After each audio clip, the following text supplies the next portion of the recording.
Assalamualaikum warahmatullahi wabarakatuh. Kami dari kelompok 1 yang beranggotakan saya sendiri Afni Dwi Agustin, NPM 001. Saya Nuraini Fayriza, NPM 005. Saya Fajar Yoga Pamungkas, NPM 002. Saya Puji Sri Rahayu, NPM 003. Di sini kami akan mendemonstrasikan video konseling gizi. Mari simak video berikut ini.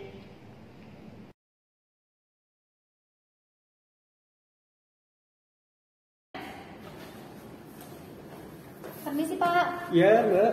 Ini ada yang mau konseling atas nama Ibu Puji. Suruh masuk aja, Mbak, langsung. Ya, terima kasih. Iya, siap.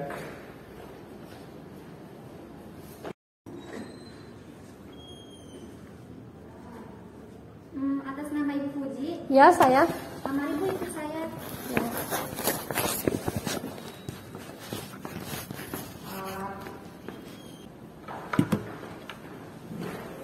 Misi. Ya, silakan Bu, duduk. Ya, terima kasih. Gimana? Macet tidak datang ke sini? Alhamdulillah. Di perjalanan? Tidak. Tidak.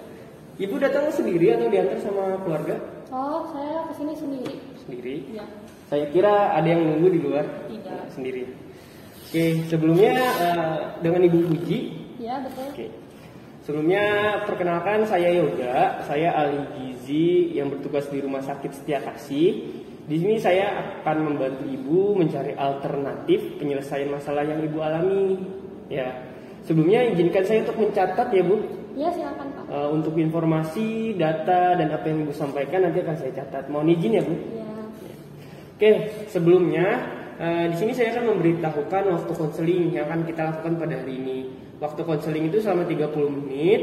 Jadi saya harap nanti setelah saya mengajukan beberapa pertanyaan, dimohon untuk Ibu menjawabnya dengan sejujur-jujurnya ya Bu, agar hasilnya lebih akurat. Dan untuk data-data yang Ibu berikan kepada saya akan saya jaga kerahasiaannya. Jadi Ibu tenang saja. Ya, baik Pak. Oke, mari kita mulai ya Bu. Ya. Ibu Puji usianya berapa tahun? Usia saya 41 tahun. 41 tahun. Oke. Lalu kalau boleh saya tahu apa yang mendorong Ibu untuk melakukan konseling? Saya direkomendasikan oleh dokter karena akhir-akhir ini saya sering merasa pegal, terus mudah lelah, sakit di bagian tekuk dan sendi. Jadi sendi saya tuh terasa sakit terutama pada bagian kaki kalau berjalan.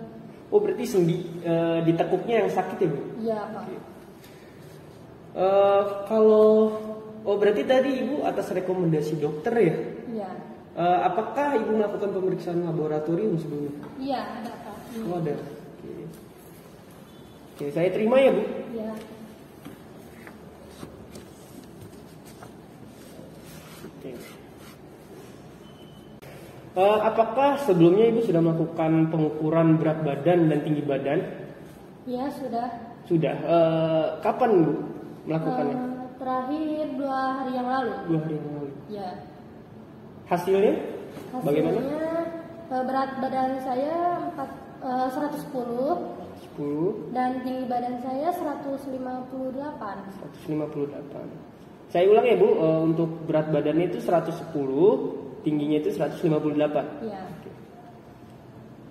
Sebelumnya izinkan saya untuk menghitungnya ya Bu. Saya akan melakukan perhitungan dan melihat status gizi Ibu berdasarkan tinggi badan dan berat badannya Ibu. Ya, silakan Pak. Ya. Oke, jadi gini Bu, setelah saya hitung, ternyata memang status gizi Ibu ini termasuk ke dalam gizi lebih Bu atau obesitas. Dengan hasil nilainya itu 44,06 kg meter persegi. Dan termasuk ke dalam kategori obesitas 3. Apa itu obesitas 3? Jadi obesitas itu yang tingkatnya berat. Obesitas 3 itu. Oh, seperti itu ya Pak. Pantas saja banyak yang saya rasakan. Sepertinya dari berat badan saya ini ya Pak. Iya Bu, betul. Juga yang ingin saya tanyakan dengan Ibu, dari hasil rekam medis ini, apakah sudah dijelaskan oleh DPJP sebelumnya? Sudah Pak, sudah dijelaskan oleh ibu dokternya. Oke, baik Bu. Jadi di sini memang tekanan darah Ibu ini itu normal. Hanya saja memang kolesterol, asam urat, dan kadar LDL ibu yang tinggi. Sedangkan HDL ibu ini rendah. Oh iya Pak. Lalu apakah ibu bisa makan secara normal? Iya, saya masih bisa makan secara normal dan alhamdulillah nafsu makan saya ini tuh aman Pak, tidak mual atau yang lainnya. Oke. Kalau boleh tahu kebiasaan makan ibu seperti apa ya? Misal nih dalam satu hari itu ibu bisa makan berapa kali? Saya makan 3 kali sehari dan 2 kali makan makanan ringan. Oh ringan, Iya. oke. Jadi boleh tahu nggak dari ibu bangun tidur sampai ibu tidur lagi itu makan apa aja? Pagi itu saya makan nasi sama pecel. Ya. Lalu sekitar jam 10 pagi itu saya makan bakpia sama bubur ketan hitam. Oke. Ya. Lalu siang itu saya makan bakso aci sama cordon mozzarella. Dan makan malam saya itu nasi sama pepes ayam. Oke, nasi sama Ya. pepes ayam ya? Ya. Dan sebelum tidur saya makan crackers biskuit. Cracker biskuit Ya. yang bulat itu ya, Bu? Ya. Sebelumnya untuk nasinya itu berapa porsi ya? Ataupun berapa centong? Oh, untuk nasinya itu pagi saya 2 centong, malam juga sama 2 centong. Di centong Ya. juga. Untuk pepes ayamnya sendiri berapa porsi ya, Bu? Porsinya dalam bentuk apa ya Pak? Potongan berapa potong? Oh ya. Untuk pepes ayamnya itu 1 potong, tapi bagian dada. 1 potong bagian dada. Ya. Oke. Selain dari yang ibu sebutkan tadi, ada lagi tidak ya yang ibu konsumsi? Misal nih seperti snack atau cemilan sejenisnya. Oh ada Pak. Saya sering mengkonsumsi cemilan yang manis-manis. Contohnya seperti es krim. Saya tuh kalau ada waktu luang, saya sering banget gak pernah terlewat itu makan es krim. Oke. Ya terus saya juga sering minum minuman kayak boba kayak gitu yang saya pesen dari aplikasi karena menurut saya suka aneh gitu kalau habis makan tidak makan makanan Yang manis ya. Oke, berarti memang ibu ini suka banget ya sama makanan dan minuman yang manis-manis. Ya. Lalu dalam sehari kemarin berapa banyak ibu mengkonsumsi snack dan cemilan itu? Untuk es krim kemarin itu saya makan 1 cup es krim Walls yang ukuran 750. Yang sedang itu ya, Bu? Ya. Lalu saya makan es krim 1 es krim Cornetto. Ya. Cornetto. Lalu saya makan 2 es krim Magnum Pak. Ya. Untuk varian rasanya yang coklat ya, yang Magnum ya? Ya. Kalau untuk minuman bobanya kemarin saya hanya pesen 1. 1 ya? Ya. Variannya itu rasanya original. Oh, rasa original Ya. ya berarti. Lalu untuk sekarang apakah ibu melakukan diet-diet tertentu mungkin? Tidak Pak. Tidak. Saya makan ketika saya mau dan saya tidak ada pembatasan seperti diet. Oke. Berarti memang ibu makan semaunya aja gitu Iya. ya. Ketika ibu lapar ibu makan. Iya, betul. Jadi tidak ada pembatasan ataupun diet. Ya. Oke, baik. Lalu perihal aktivitas fisik nih Bu, apa yang sering Bu lakukan di rumah? Masih sempat nggak sih kalau ibu ini untuk berolahraga? Oh, kalau itu saya jarang berolahraga Pak, karena kan saya ibu rumah tangga. Iya. Jadi saya hanya mengerjakan pekerjaan rumah saja. Lalu ibu ini apakah mempunyai alergi terhadap makanan dan minuman tertentu? Tidak, saya tidak mempunyai alergi apapun. Tidak ada alergi berarti ya Ya. Bu? Baik Bu, untuk data yang saya peroleh ini berdasarkan informasi tadi Ibu yang sampaikan, izinkan saya ya untuk mencoba menghitung asupan makan Ibu sekaligus saya menentukan diagnosis dari data ini. Iya Pak, silakan. Ya, Lalu selagi Ibu menunggu saya menghitung, di sini saya ada leaflet, jadi bisa dibaca-baca oleh Ibu. Dan apabila ada yang ingin dipertanyakan, silakan dipertanyakan aja Ibu. Ya, baik Pak, terima kasih. Ya. Jadi Bu, setelah saya menghitung, ternyata memang benar asupan Ibu ini sangat berlebih. Dalam sehari Ibu bisa makan dan minum itu menghabiskan 3.800-an kilokalori Bu. Dari yang sebenarnya harus Ibu konsumsi ataupun tubuh Ibu butuhkan ini sekitar 2.000-an kalori. Jadi sangat berlebih. Juga asupan lemak Ibu ini berlebih karena Ibu sering mengkonsumsi makanan yang mengandung lemak tinggi Bu, sehingga menyebabkan kolesterol Ibu juga tinggi jadinya. Jadi saya harus bagaimana ya Pak? Apa yang harus saya lakukan? Karena pola makan saya ini sudah menjadi kebiasaan saya sehari-hari, jadi sepertinya agak sulit untuk saya melakukan diet atau ya lalu tapi saya ingin mengurangi berat badan saya Pak, jadi saya harus bagaimana ya Pak? Oke baik Bu, jadi seperti ini.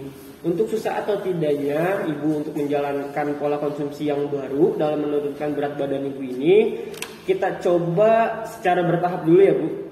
Karena saya paham betul susahnya mengubah kebiasaan makan itu. Jadi untuk perubahan itu sendiri akan sangat mungkin terjadi. Jadi nggak usah pesimis ya Bu. Saya akan coba memberikan diet rendah energi secara bertahap dengan awal asupan energi itu sekitar 2.500. Lalu dilanjut dengan tahap asupan energi berikutnya itu sebesar 2.000 dan tahap-tahap seterusnya dengan pengurangan setiap levelnya itu sekitar 500 kilokalori. Apakah Ibu bersedia? Saya bersedia demi menurunkan berat badan saya. Jadi untuk jumlah kalori yang direkomendasikan, makanan seperti apa yang harus saya konsumsi agar saya bisa mempersiapkannya gitu, bahan makanan apa saja? Ya, jadi yang perlu Ibu konsumsi itu adalah buah dan sayur agar dapat mempermudah proses pencernaan Ibu. Ibu juga bisa mengurangi porsi makan seperti Ibu mengurangi porsi nasi yang awalnya 2 centong menjadi 1 centong. Ibu harus mengurangi juga makanan yang mengandung lemak tinggi agar kolesterol Ibu itu tetap normal. Dan juga Bu, yang perlu diingat, Ibu juga harus dari sekarang mengurangi mengkonsumsi makanan dan minuman yang manis-manis. Oh iya Bu. Oke, ini ada susunan menu makan baik dari makanan utama maupun selingan atau snack yang sudah disesuaikan dengan kebutuhan kalori Ibu. Jadi Ibu bisa melihat menu makan apa saja yang nantinya akan Ibu konsumsi ya dari tablet menu ini. Ya baik Pak. Apakah Ibu bersedia dan sanggup untuk menjalankan proses diet ini? Baik Pak, akan saya coba. Bismillah ya, semoga saya bisa melakukannya secara bertahap ya. Semoga bisa lancar ya Bu. Ya, amin ya. Lalu untuk membantu dan memantau perubahan Ibu bisa melakukan pengukuran berat badan 1 minggu sekali. Oh seperti itu, baik Pak, saya akan melakukan penimbangan berat badan 1 minggu setelah konseling ini dilakukan ya Pak? Betul Ibu. Ya. Oke, karena Ibu sudah menyepakati komitmen kita yang telah kita sepakati juga bersama, maka untuk 2 minggu yang akan datang Ibu bisa kembali lagi ke sini untuk melakukan konseling kembali agar saya dapat mengevaluasi dan melihat perkembangan dari Ibu. Bentar ya Pak, saya lihat tanggalnya dulu. Iya Bu, silakan. 2 minggu yang akan mendatang ya Pak? Iya, 2 minggu dari sekarang Ibu. Baik Pak, kebetulan di tanggal tersebut saya bisa untuk melakukan konseling kembali. Oke, berarti Ibu menyepakati dan bisa kembali datang untuk 2 minggu yang akan datang ya Bu? Iya Pak. Oke. Lalu dari awal sampai akhir apakah masih ada yang ingin Ibu tanyakan atau sudah cukup? Sudah mengerti Pak dan tidak ada lagi yang saya tanyakan. Oke, baik Bu, konseling pada hari ini kita cukupkan. Jika ada kesulitan Ibu bisa menghubungi nomor kontak saya. Terima kasih atas perhatiannya. Ibu sudah berkunjung, berkonsultasi pada hari ini. Semoga komitmen yang kita bangun bisa dilakukan secara konsisten ya Bu, sehingga bisa menghasilkan perubahan yang lebih baik lagi. Jika ada perkataan dan perbuatan saya yang kurang berkenan, mohon dibukakan pintu maaf. Dan nanti kita akan bertemu kembali di 2 minggu yang akan datang. Baik Pak, terima kasih banyak atas sarannya. Iya Ibu. Baik, sudah cukup. Mari saya antar Bu. Ya.